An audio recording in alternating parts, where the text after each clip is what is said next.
Namaskar. My minister colleague, Sri Mansukh Bhai Mandaviya, Sri Dharmendra Pradhan, Chief Ministers of various states, Excellencies, distinguished guests, dear friends,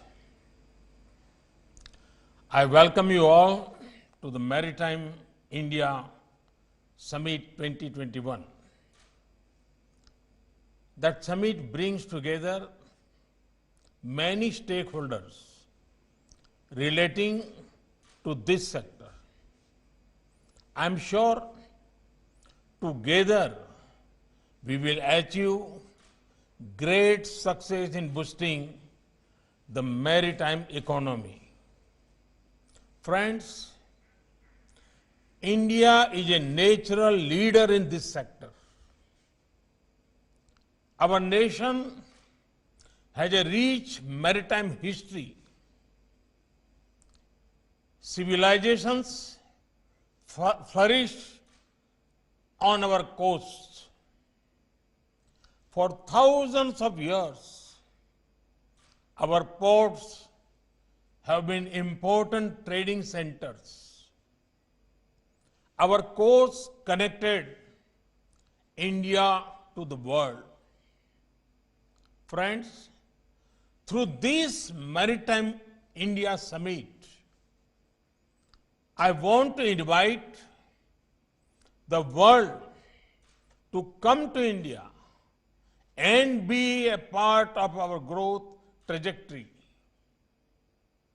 India is very sincere about growing in the maritime sector and emerging as a leading blue economy of the world. Our leading focus area includes upgrade current infrastructure, create next generation infrastructure, boost the reform journey. Through these steps, we aim to give strength to our vision of Atmanirbhar Bharat. Friends, when I talk about upgrading current infrastructure, I give great importance to improving efficiency. Instead of a piecemeal approach, we focus on the entire sector as one.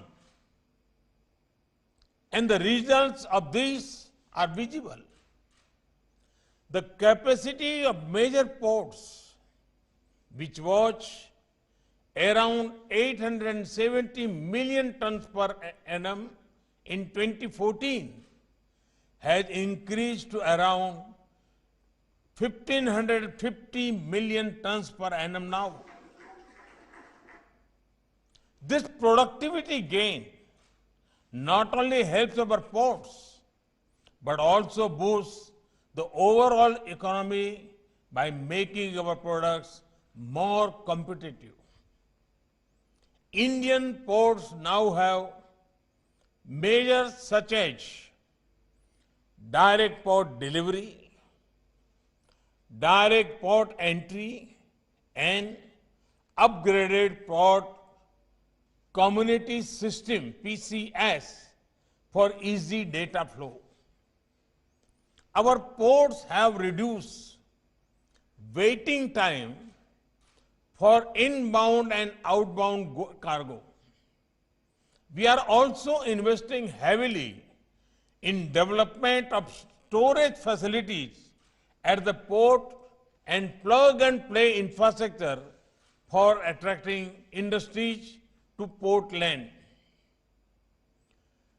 The ports will promote waste to wealth through sustainable dredging and domestic recycling. We will encourage private investment in the port sectors. Friends, along with efficiency, lot of work is also happening to boost connectivity.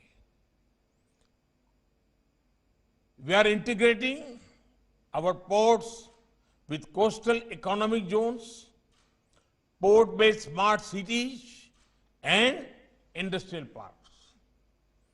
This will anchor industrial investment and promote global manufacturing activity near ports. Friends, as far as creating new infrastructure goes, I am delighted to share that mega ports with world-class infrastructure are being developed at Vadhavan, Paradip, and Deen Dayal Port in Kandla. Ours is a government that is investing in waterways in a way that was never seen before. Domestic waterways are found to be cost-effective and environment-friendly way of transporting freight. We aim to operationalize 23 waterways by 2030. We would do this through infrastructure enhancement, fairway development, navigation aids, and river information system provisioning. The Eastern Waterways Connectivity Transport Grid for regional connectivity with Bangladesh, Nepal, Bhutan, and Myanmar will be strengthened to effective regional trade cooperation. Friends, new maritime infrastructure is a great means to boost ease of living. RoRo and RoPax projects are also significant elements of our vision of harnessing our rivers. Water drones at 16 locations are being developed to enable seaplane operations. River cruise terminal infrastructure and jetties are being developed on 5 national waterways. Friends, we aim at domestic and international cruise terminal development at selected ports through infrastructure development and enhancement by 2023. India has as many as 189 lighthouses across this vast coastline. We have drawn up a program for developing tourism in the land next to 78 lighthouses. The key objective of this initiative is to enhance development of the existing lighthouses and its surrounding areas into unique maritime tourism landmarks. Steps are also being taken to introduce urban water transport system in key states and cities such as Kochi, Mumbai, Gujarat, and Goa. Friends, like all other sectors, we are ensuring that work relating to maritime does not happen in silos. We recently made the ambit wider by renaming Ministry of Shipping and Ministry of Ports, Shipping and Waterways. The ministry will strive for excellence in maritime shipping and navigation, education and training for the mercantile marine, shipbuilding and ship repair industry, ship breakings, fishing vessels industry and floating craft industry. Friends, the Ministry of Port, Shipping and Waterways has created a list of 400 investable projects. These projects have an investment potential of $31 billion or rupees 2.25 lakh crores. This will further strengthen our commitment of overall development of our maritime sector. Friends, the Maritime India Vision 2030 has been launched. It outlines the priorities of the government. The Sagar Manthan Mercantile Marine Domain Awareness Center has also been launched today. It is an information system for enhancing maritime safety, search and rescue capabilities, security and marine environment protection. The Sagarmala project for promoting port-led development was announced by the government in 2016.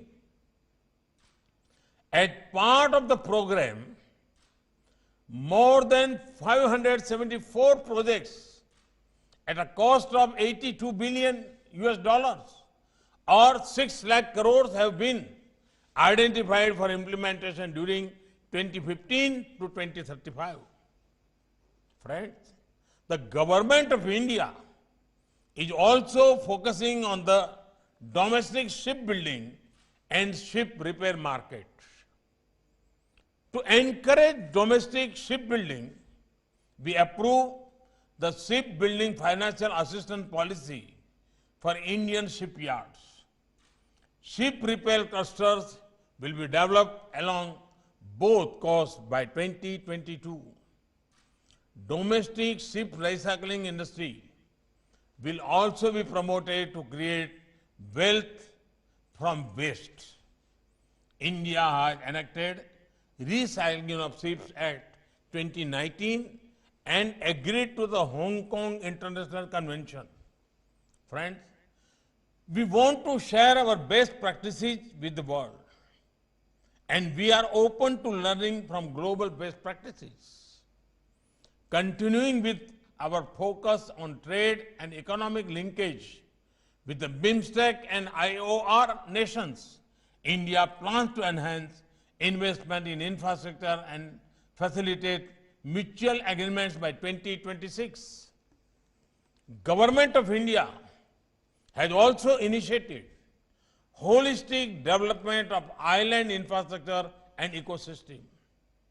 We are keen to promote the use of renewable sources of energy in the maritime sector.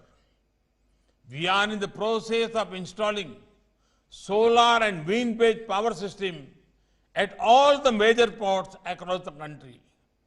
We aim to increase usage of renewable energy to more than 60% of total energy by 2030 in 3 phases across Indian ports. Friends, India's long coastline awaits you. India's hard-working people await you. Invest in our ports. Invest in our people. Let India be your preferred trade destination. Let India ports be your port of call for trade and commerce. My best wishes to the summit. May the discussions be extensive and productive. Thank you. Thank you very much.